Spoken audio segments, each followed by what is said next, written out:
नमस्कार, मैं राज और आप देख रहे हैं अपना प्यार चैनल नालंदा में। मेरी मौजूदगी अरवल में है और मेरे साथ नागमणि कुशवाहा जी हैं, जो चतरा से सांसद भी रह चुके हैं और कुर्था का विधायक भी रह चुके हैं। और जगदेव प्रसाद जो समाज सेवक है, उनके पुत्र हैं ये। और इस बार चुनाव में हर गांव भ्रमण कर रहे हैं, सभी ग्राम जो अरवल गाँव हैं वहाँ घूम रहे हैं। तो ये जानते हैं चुनावी सरगर्मी बहुत तेज हो गई है और क्या कुछ है, क्योंकि इन्हीं के दल के काफी सारे लोग घूम रहे हैं। तो क्या इनका मानना है फिर कुर्था से लड़ेंगे या फिर अरवल से लड़ेंगे, सब कुछ हम जानते हैं। आपका स्वागत है हमारे चैनल पर सर। धन्यवाद। जैसे कि देख रहे हैं कि आप गांव-गांव घूम रहे हैं सर, क्या इसे लगाया जाए कयास की? देखिए, भारतीय जनता पार्टी डिसाइड करता है कि कौन चुनाव लड़ेगा।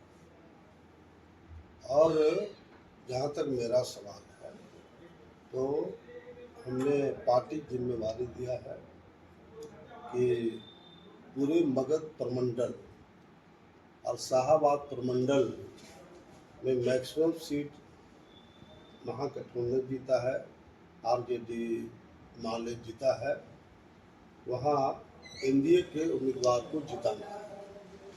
उसी क्रम में हम लोग गांव-गांव का दौरा कर रहे हैं सब। और चूँकि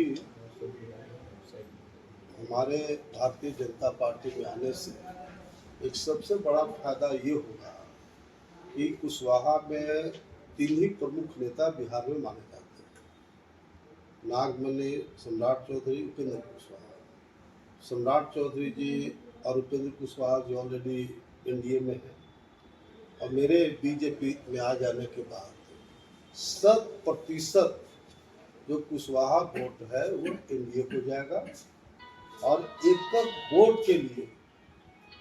वोट के लिए माले हो और आरजेडी उसको तरसना पड़ेगा। तो ये हम लोग का मिशन। तो सिर्फ प्रभारी के रूप में अभी आप काम कर रहे हैं क्या, या अपने आप को यहाँ पे विधायक के रूप में भी पेश करना चाहेंगे? अरे यार, पहले ही बताया ना कि party decide BJP party decide करती है। जो यहाँ से चुनाव लड़ेगा उसको सब लोग मिलकर सपोर्ट करेंगे एक दूसरे को। यहाँ पे अभी संजीव राय जी आपकी पार्टी के हैं, वो कह रहे थे कि बहुत हुआ अत्याचार, इस बार अरवल का बेटा लड़ेगा और इस बार हम चुनाव लड़ेंगे, ये तभी अरवल का कल्याण होगा। तो अगर बेटी लड़े तो क्या दिक्कत है? ये तो आप ही के दल के नेता तो वही पूछ रहे हैं कि बेटा ही, अगर बेटी लड़े तो ज्यादा ना फायदा है जी। बेटी ज्यादा सिंसियर होती है। साइलेंट करिए सर। महागठबंधन का अभी चल रहा है वोटर अधिकार यात्रा, इस पे क्या आप कहना चाहेंगे? क्या टोटल बकवास है। आप बताओ कि राहुल गांधी और बिहार का विपक्ष का नेता तेजस्वी यादव जी ये कह रहे हैं कि देश में और बिहार में वोट का चोरी हो रहा है, वोट का डकैती हो रहा है, वोट का लूट हो रहा है।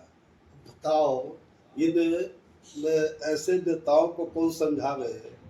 कहीं चुनाव ही नहीं हुआ तो वोट का लूट कैसे हो रहा है, वोट का चोरी कैसे हो रहा है? और तेजस्वी यादव जी आज से 1 महीना पहले उन्होंने स्पष्ट रूप से प्रेस कॉन्फ्रेंस करके स्टेटमेंट दिया कि मेरा नाम वोटर लिस्ट में काट दिया गया। सही बात।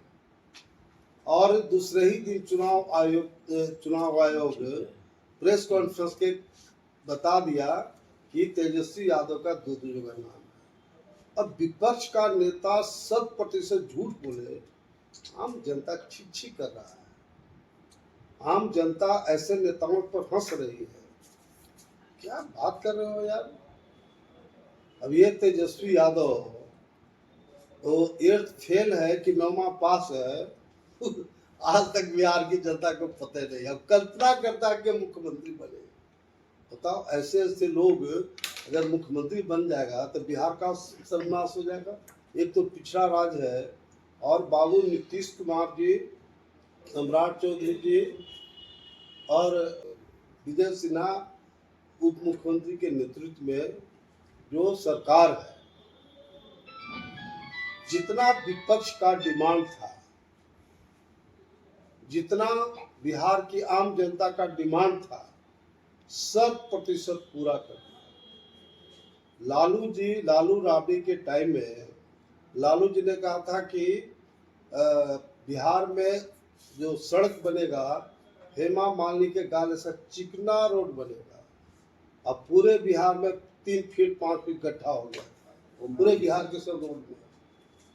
और बाबू नीतीश कुमार जी के नेतृत्व जो सरकार है, पूरे बिहार में सड़कों का जाल बिछा दिए, और कहीं भी अगर 3 घंटा 4 घंटा से बिहार के किसी कोना से पटना पहुंच सकते हैं। ये मामूली काम हुआ है। उसी तरह से जो बिजली पली है, हमको याद है कि मेरी वाइफ सुचित्रा सिंह जी के कुर्था से मेरा मिनिस्टर बनी, तो शुरू के दिनों में डीएम साहब ने फोन किया कि सर आज 1 घंटा अरवल में बिजली आई, माने बिजली आना न्यूज बनता है। और उसके बाद हम लोग ने पावर ग्रिड लगवाया चित्रा सिंह के नेतृत्व में, और आज के तारीख में आपका कुर्था और जो यहाँ भी ग्रिड बना, आज 18 घंटा 20 घंटा बिजली मिल रहा है। तो कहाँ लालू जी का राजपाट और कहाँ बाबू नीतीश कुमार का राज, एनडीए के राजपाट, आकाश पाताल का अंतर है। देश भी कह रहे हैं कि हम उसी 17 महीने में इतना काम किए हैं, सबको रोजगार दिए हैं, ये उनका कहना है। सर इसको क्या कहेंगे? अच्छा, चीफ मिनिस्टर थे, सारा पावर सीएम में ना होता है जी। बिहार सबसे कंसे से यहाँ लोग रहते हैं, ये उल्लुओं का राज नहीं है। यहाँ बिहार पूरे देश में सबसे ज्यादा पॉलिटिकल अगर लोग हैं तो बिहार के लोग हैं। अब बोलने के लिए कि हम तो गवर्नर बन जाएंगे, हम प्राइम मिनिस्टर बन जाएंगे, ऐसे थोड़ी होता है। तो देखिए, इधर जो शिक्षित बेरोजगार नौजवान है, उन लोग का डिमांड था कि बिहार से बाहर के बच्चों का यहाँ नौकरी हो रहा है, तो नीतीश कुमार जी ने डोमिसाइल नीति बना दिया।